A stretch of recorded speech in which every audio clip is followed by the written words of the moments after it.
E aí, pessoal? Tudo pronto para mais um Deep Dive aqui com a gente. Preparado.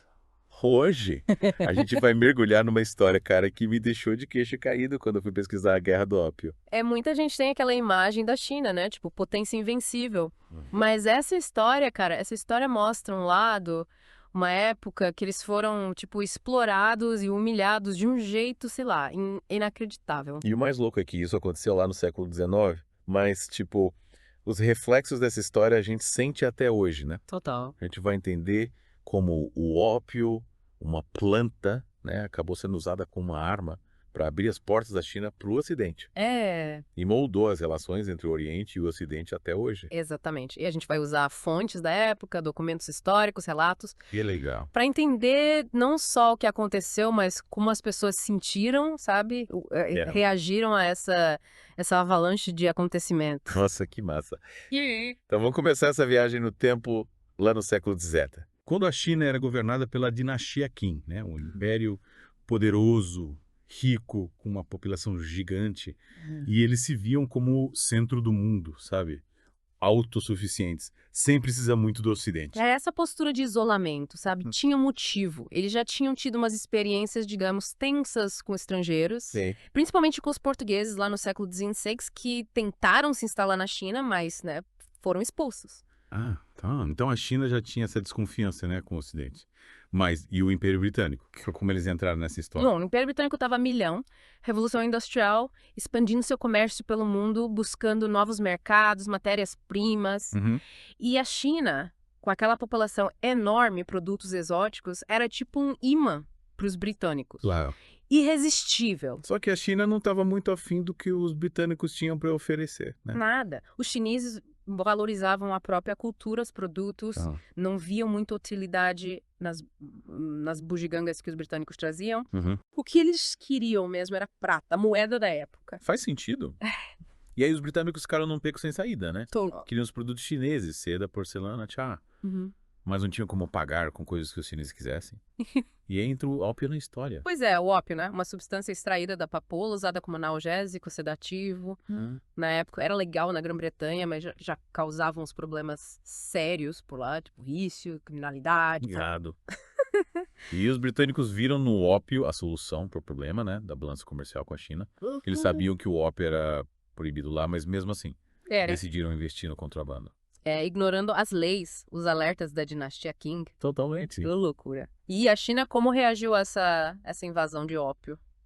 No começo, a dinastia Qing tentou conter o problema com leis mais rígidas, apreensões de carregamentos, até execuções de traficantes. Caramba. Mas a corrupção dentro do próprio governo, né, atrapalhava tudo. É tipo lutar contra um inimigo externo, o Império Britânico, e o interno também. É isso aí. E essa fragilidade da dinastia Qing ficou ainda mais clara quando os britânicos, insatisfeitos com as medidas da China, né, decidiram usar a força militar para impor os seus interesses. Massa. É aí que as coisas começam a ficar feias de verdade.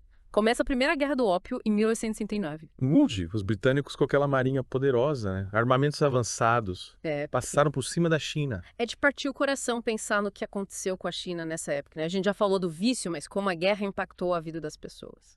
O dia a dia. Imagina só, uma sociedade que era toda organizada, harmônica, de repente tudo vira um caos. O vício em ópio se espalhou loucamente, destruindo famílias e comunidades. Nossa. A produtividade caiu, pobreza, aumentou, criminalidade explodiu. Que situação, hein? E o governo chinês? Como é que eles lidaram com essa crise? A dinastia Qin tentou de tudo. Leis mais severas, campanhas de conscientização, tratamento para os viciados. Mas, cara, o problema era gigante, complexo. As medidas, sei lá, pareciam insuficientes. Tipo, tentar conter um tsunami com um balde. E a guerra? Como é que terminou? A China, né, fragilizada pelo vício e pela corrupção, acabou derrotada em 1842. Não. Os britânicos impuseram um tratado humilhante, o Tratado de Nanquim, que obrigava a China a abrir seus pontos para o comércio estrangeiro, pagar uma indenização absurda e o mais inacreditável, ceder Hong Kong para a Grã-Bretanha. Hong Kong ficou sob domínio britânico por mais de 150 anos por causa dessa guerra. Inacreditável isso. E a sociedade chinesa, como reagiu a essa humilhação toda? Cara, a derrota na Guerra do Ópio foi um suco no estômago do orgulho chinês. Eles se viam como o centro do mundo, superiores aos bárbaros ocidentais. E, de repente, se viram dominados. Tiveram que se curvar diante do poder da Grã-Bretanha. Nossa, que humilhação! Deve ter sido um choque cultural absurdo, né? Essa humilhação gerou algum tipo de reação. Claro, surgiram vários movimentos de resistência. Uns pacíficos, outros violentos. Querendo expulsar os estrangeiros e restaurar a ordem e a dignidade do país. E a dinastia Qing apoiou esses movimentos ou tentou reprimir? A dinastia Qing ficou num beco sem saída.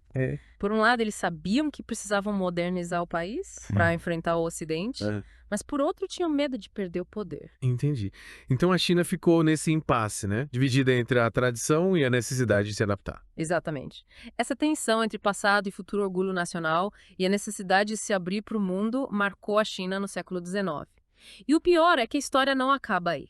A Primeira Guerra do Ópio foi só o começo. O começo. Do que os chineses chamam de o século da humilhação. O século da humilhação. Que nome pesado. O que aconteceu nesse período?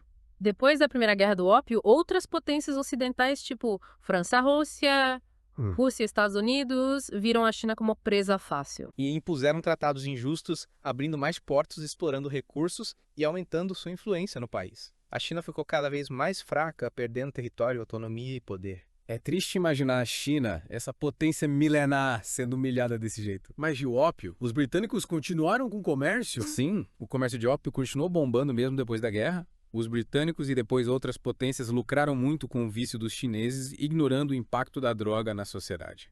Cara, é impressionante como essa história do ópio, que parece, sei lá, coisa de museu, né? Tá tão ligada ao mundo de hoje. Totalmente. A gente vê a China virando essa superpotência, né? Expandindo sua influência, e é impossível não pensar como essa história de humilhação, tipo, moldou a China que a gente conhece hoje, né? Com certeza. Dá pra traçar um paralelo entre esse século da humilhação que a gente viu, né?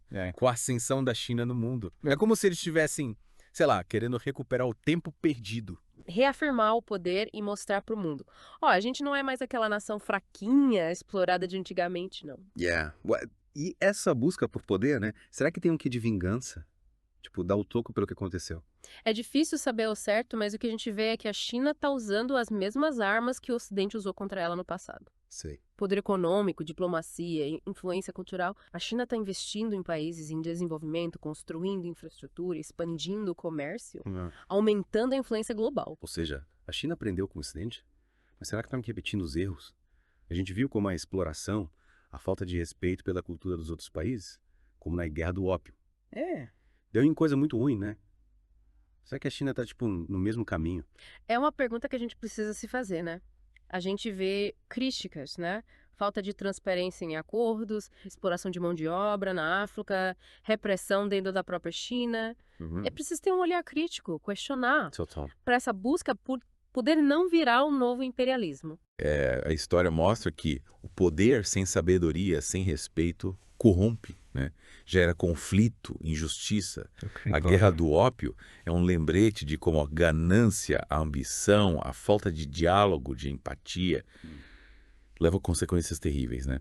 A gente precisa aprender com o passado para não repetir os erros no presente, né? Isso é construir um futuro melhor. É isso que a gente tenta fazer aqui do Deep Dive, né? Mergulhar em temas complexos, trazer diferentes perspectivas para você, ouvinte, tirar suas próprias conclusões. Exatamente. E aí, o que você achou dessa viagem no tempo? Que lições você tira da Guerra do Ópio para os dias de hoje? Fica a reflexão. E até a próxima com mais um mergulho profundo aqui no The Deep Dive.